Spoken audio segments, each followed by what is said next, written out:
ఈ చంద్రబాబు నాయుడు గారికి పేదల ప్రాణాలంటే ఈ పెద్ద మనిషికి లెక్కే లేదు. తన సొంత నియోజకవర్గం, ఈ పెద్ద మనిషి గురించి 4 మాటలు చెప్పాలి అని అంటే తన సొంత నియోజకవర్గం కుప్పం, తన సొంత నియోజకవర్గం కుప్పంకు గతంలో ఎప్పుడూ కూడా నీరిచ్చిన చరిత్రే ఈ పెద్ద మనిషి చంద్రబాబు నాయుడు గారికి లేదు. కుప్పంకు నీళ్లు ఇవ్వాలన్నా కూడా మళ్ళీ అది జరిగేది మీ బిడ్డ ముఖ్యమంత్రి అయిన తర్వాతనే అని చెప్పి కూడా చెప్పడానికి సంతోషపడతా ఉన్నా. మరి సొంత నియోజకవర్గం తనని ఎమ్మెల్యేగా గెలిపించిన నియోజకవర్గాన్ని పట్టించుకొని ఈ వ్యక్తి, ఇటువంటి వ్యక్తికి ఇక ఉత్తరాంధ్ర మీద ఏం ప్రేమ ఉంటుంది, ఉద్దానం మీద ఏం మమకారం ఉంటుంది అని చెప్పి ఆలోచన చేయమని కోరుతా ఉన్నాం మీ అందరితో కూడా. ఇలా ఏ ఒక్కరి మీద కూడా మానవత్వం కానీ మమకారం కానీ చూపించని ఈ చంద్రబాబు 45 సంవత్సరాలు తన రాజకీయ జీవితం తర్వాత కూడా 3 సార్లు తాను ముఖ్యమంత్రిగా పరిపాలన చేసిన తర్వాత కూడా తన వల్ల ఈ మంచి జరిగింది ప్రజలకు అని చెప్పి చెప్పుకునేదానికి కనీసం ఒక్క మంచి పని లేదు. తన హయాంలో ఈ మంచి స్కీమ్ చేశాను, ఈ మంచి స్కీమ్ తీసుకురావడం వల్ల ప్రజలకు మంచి జరిగింది అని చెప్పుకునేదానికి కనీసం ఒక్క స్కీమ్ కూడా చెప్పుకునే పరిస్థితిలో లేడు. పోనీ తాను మాట ఇస్తే ఆ మాట మీద తాను నిలబడ్డాడు అని, ఆ మాట కోసం తాను ఎందాకైనా పోయాడు అని, ఆ మాట నిలబెట్టుకున్నాడు అని కనీసం చెప్పుకునేందుకు కనీసం ఒక్క విషయంలో అయినా కనీసం మాట మీద నిలబడిన చరిత్ర లేదు. ఇలాంటి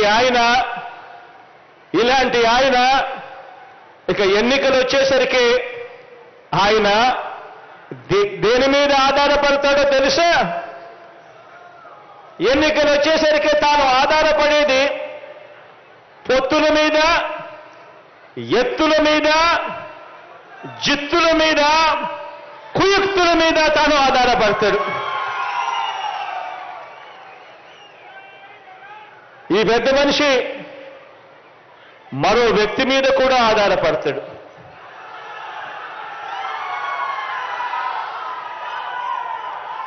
ఒక దత్తపుత్రుడిని యాక్టర్గా పెట్టుకొని డ్రామాను కూడా ఆడుతాడు.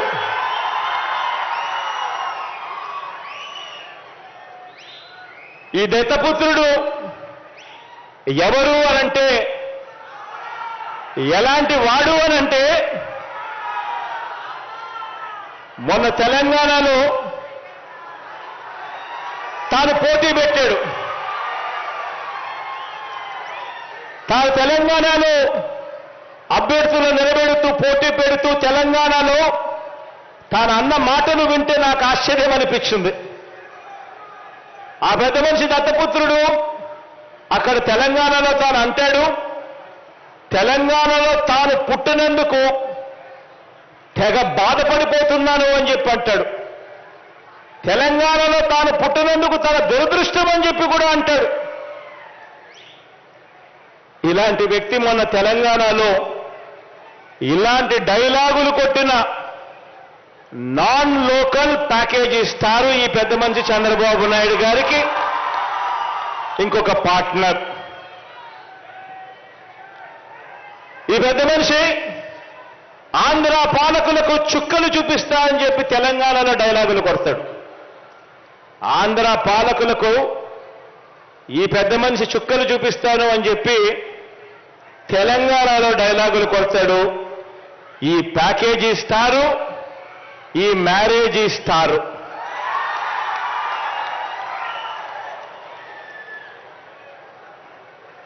ఈ పెద్ద మనిషి పరిస్థితి, ఈ దత్తపుత్రుడి పరిస్థితి అక్కడ ఎలా ఉంది అంటే, ఆ తెలంగాణలో పోటీ పెట్టి ఇన్నిన్ని డైలాగులు ఆంధ్ర రాష్ట్రానికి వ్యతిరేకంగా కొట్టిన ఇన్నిన్ని డైలాగులకు ఆయనకు పడిన ఓట్లెన్నో తెలుసా? చివరికి అక్కడ ఇండిపెండెంట్ గా నిలబడిన చెల్లెమ్మ బర్రెనెక్కకు వచ్చిన ఓట్లు కూడా ఈ పెద్ద మనిషికి దత్తపుత్రుడికి రాలేదు. డిపాజిట్లు కూడా రాలా.